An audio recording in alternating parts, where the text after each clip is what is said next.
अस्सलाम वालेकुम viewers, welcome back to my channel doctor Neelam official. I am doctor of medicine. Viewers, आज मैं आपके साथ बहुत ही इम्पॉर्टेंट इंजेक्शन के बारे में रिव्यू करूंगी जिसका नाम है IVFC 5000 IU इंजेक्शन, जिसको बहुत ज़्यादा मेल और फीमेल इनफर्टिलिटी के इश्यूज़ में इस्तेमाल किया जाता है। मेल और फीमेल की जो जिनसी बीमारियां होती हैं, इसको उसके इलाज के लिए बहुत ही ज़्यादा इस्तेमाल किया जाता है। शादी के बाद मेल्स और फीमेल्स में कोई भी जिनसी बीमारियां हो जाती हैं जिनकी वजह से वो बांझपन का शिकार हो जाते हैं, तो आपको परेशान होने की ज़रूरत नहीं है। IVFC इंजेक्शन जो है ये बहुत ही ज़्यादा इंपॉर्टेंट है मेल्स और फीमेल्स के लिए। तो व्यूअर्स, इससे पहले मैं आपसे गुजारिश करूँगी कि आप मेरे YouTube channel doctor Neelam official को सब्सक्राइब कर दीजिए ताकि मेडिसिन से रिलेटेड इन्फॉर्मेशन आप तक पहुंचती रहे। तो व्यूअर्स, बात करते हैं कि IVFC इंजेक्शन को किन कंडीशंस में आपको इस्तेमाल करना चाहिए। तो सबसे पहले हम मेल की जिनसी बीमारियों की बात कर लेते हैं, फिर उसके बाद मैं आपके साथ बात करूँगी कि फ़ीमेल्स में किन बीमारियों में इसको इस्तेमाल किया जाता है। मेल में एक बीमारी है जिसका नाम है क्रेप्टोर्किडिज्म। क्रेप्टोर्किडिज्म जो है ये ऐसी बीमारी होती है जिसमें मेल्स के जो टेस्टिस हैं या तो वो एब्डोमेन की तरफ रहते हैं या वो पीछे वाली साइड की तरफ चले जाते हैं। तो इस तरह से क्या होता है कि वो मतलब स्क्रोटम में प्रेजेंट नहीं होता, जिसकी वजह से बहुत सी इनफर्टिलिटी की कॉम्प्लिकेशंस आती हैं।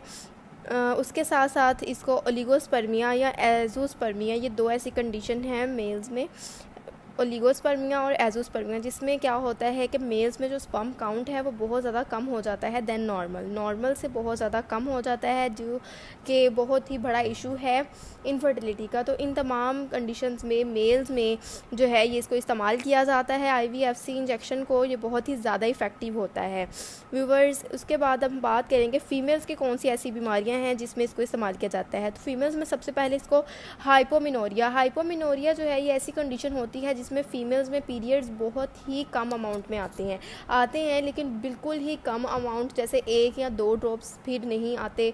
इस तरह की कंडीशन जो होती है हाइपोमेनोरिया को कहा जाता है, उसमें फ़ीमेल्स में ये इंजेक्शन इस्तेमाल किया जाता है। और जब पीरियड्स बहुत ज़्यादा कम आते हैं तो इस तरह से फ़ीमेल जो है वो इनफर्टिलिटी का शिकार हो जाती है।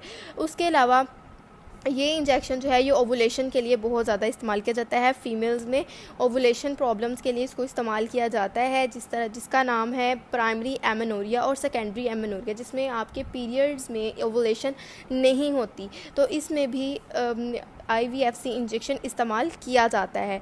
उसके अलावा ड्यूरिंग प्रेगनेंसी वो फ़ीमेल्स जिनका बार बार हमल ज़ाया हो जाता है, यानी कि उनमें मिसकैरेज हो जाता है, 2 या 3 मंथ के बाद प्रेगनेंसी के दौरान मिसकैरेज हो जाता है, तो उन फीमेल्स में भी IVFC इंजेक्शन इस्तेमाल किया जाता है।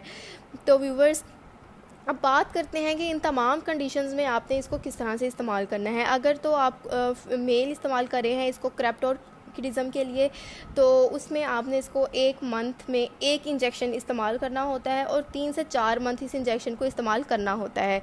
उसके अलावा अगर आप ओलिगोस्पर्मिया और एजोस्पर्मिया के लिए इसको इस्तेमाल कर रहे हैं तो आपने इसका 1 इंजेक्शन यूज़ करना होता है। लेकिन अगर आप ड्यूरिंग प्रेगनेंसी जो मिसकैरेज हो जाता है दूसरे तीसरे महीने के बाद, तो उसमें फ़ीमेल ने क्या करना होता है कि हमल के दूसरे महीने के बाद इसको 3 से 4 मंथ इस्तेमाल करना होता है इस इंजेक्शन को।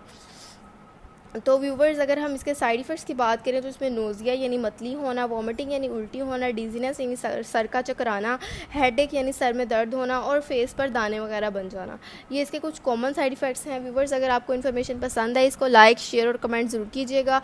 और जी हाँ, मेरे चैनल को ज़रूर सब्सक्राइब कर दीजिएगा। थैंक यू, अल्लाह हाफिज़।